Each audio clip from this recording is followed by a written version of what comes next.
Question 8 देखते हैं। If non parallel sides of trapezium are equal, ये कह रहा है prove that it is a cyclic. हम ये प्रूव करना है कि एक साइक्लिक है। देखो ट्रेपीजियम में बेटा वन पेयर क्या होता है, पैरेलल होता है। ये कहता है जो नॉन पैरेलल है वो इक्वल है, सी और D.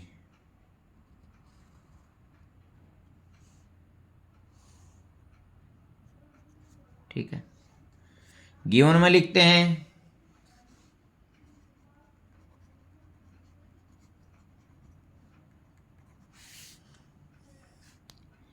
In trapezium A B C D, A B parallel है D C and non parallel equal हैं, A D is equal to B C. ये हमारी गिवन है क्योंकि ये पेयर और ये पेयर पैरेलल है और नॉन पैरेलल पेयर इक्वल है। टू प्रूव,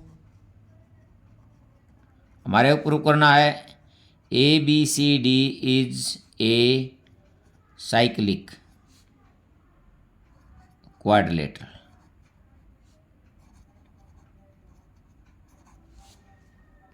बेटा साइक्लिक क्वाड्रिलेटरल क्या होती है, जिसको सर्कल इन चारों बिंदुओं को, चारों पॉइंट जो ए बी सी डी हैं, इनको सर्कल टच करता हुआ निकलेगा। इसकी प्रॉपर्टी होती है जो इसका अपोजिट जो पेयर होता है, अपोजिट पेयर होता है angle A plus angle C 180 और एंगल बी प्लस डी भी क्या होता है 180 है। मैं करूँगा एंगल ए प्लस सी या angle B plus D 180 prove कर दूंगा तो ये क्या हो जाएगा, साइक्लिक क्वाड्रिलेटरल हो जाएगा। मेरे को ये प्रूव करना है बेटा। अब देखते बेटा कंस्ट्रक्शन करता हूँ मैं। यहाँ से इसके ऊपर परपेंडिकुलर डालता हूँ और यहाँ से इसके ऊपर भी यहाँ परपेंडिकुलर में डालता हूँ। ठीक है, इसको ई ले लेता हूँ और इसको एफ ले लेता हूँ। Construction draw D E perpendicular A B के ऊपर and C F perpendicular A B के ऊपर। अब प्रूफ देखते हैं बेटा। बेटा मैं अब इस ट्रायंगल को और इसको कॉन्ग्रुएंट प्रूव करूंगा। उससे मेरे को क्या मिल जाएगा, एंगल ए एंगल बी के इक्वल हो जाएगा और ये एंगल इसको मैं 1 ले लेता हूँ, इसको 2 ले लेता हूँ, 1 2 के इक्वल हो जाएगा। देखो फिर मेरा आसानी से एंगल बी प्लस डी का सम 180 डिग्री आ जाएगा और इससे ये प्रूव हो जाएगा कि भाई ये एक साइक्लिक है। देखता हूँ in triangle A E D and triangle B F C. देखो बेटा ए डी इसकी बी सी के इक्वल क्या है, गिवन है। अब ये देखता हूं डी ई या E D is equal to F C. क्या होता है बेटा, टू पैरेलल लाइन के बीच में जो परपेंडिकुलर डिस्टेंस होता है वो क्या होता है, ऑलवेज इक्वल होता है। Perpendicular distance between two parallel lines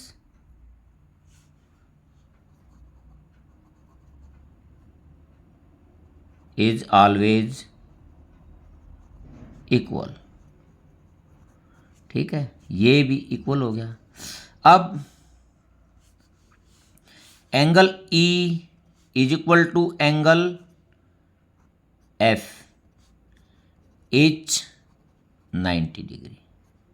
देखो बेटा ये एक राइट एंगल ट्रायंगल है, ये भी एक right angle triangle. Right angle triangle का हाइपोटेन्यूज इक्वल हो गया, ये परपेंडिकुलर इक्वल हो गया एक एंगल 90 डिग्री का। तो by R H S congruency. Triangle AED congruent है ट्रायंगल BFC। ठीक है बेटा, इससे क्या हो गया, अब angle A is equal to angle B CPCT। ठीक है, angle 1 is equal to angle 2, ये भी CPCT। ठीक है, अब देखता हूं बेटा, ये एंगल, इसको 3 ले लेता हूं, इसको 4 ले लेता हूं। देखो angle 3 is equal to angle 4, H 90 degree है कंस्ट्रक्शन से बाय कंस्ट्रक्शन। ठीक है, अच्छा बेटा, इसको मैं 1 नंबर ले लेता हूं और इसको 2 ले लेता हूं, तो फर्स्ट और सेकंड, फर्स्ट प्लस सेकंड, देखो 1 plus angle 3 is equal to 2 plus angle 4, ये किसके इक्वल हो गया बेटा, ये तो पूरा D हो गया और ये पूरा C हो गया। ठीक है, देखो ऊपर से मेरे को ये भी मिल रहा है, B और A इक्वल हो गया, D और C इक्वल हो गए। देखते हैं अब यहां, we know that in quadrilateral ABCD angle A plus angle B plus angle C plus angle D is equal to 360। ठीक है बेटा, अब मैं अपोजिट पेयर बनाऊंगा, या तो A और C का बनाऊंगा या B और D का बनाऊंगा। अब B और D का बनाता हूं, तो A के स्थान पर क्या लिखूंगा, B, angle B plus angle B, C के स्थान पर D, angle D plus angle D। देखो बेटा, ये ऊपर प्रूव हो रहे हैं, is equal to 360। Angle D is equal to angle C और angle A is equal to angle B, ये क्या है, प्रूव्ड। ठीक है बेटा, 2 angle B plus 2 angle D is equal to 360, तो angle B plus angle D is equal to बेटा 180 degree. 360 by 2 180 हो गया। Similarly angle A plus angle C is equal to 180। यहां B के स्थान पर A लिख देता, D के स्थान पर C, तो ये भी यही हो जाता। यही मेरे को इसमें क्या करना था, प्रूव करना था। हैंस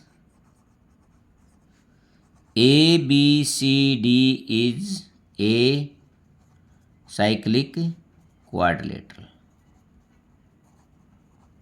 बेटा, जो साइक्लिक क्वाड्रिलेटरल होते हैं उसके जो अपोजिट एंगल होते हैं उनका सम 180 डिग्री होता है, तो हमने ये इसमें यहाँ निकाल दिया है, तो ये मेरे को इसमें प्रूव करना था।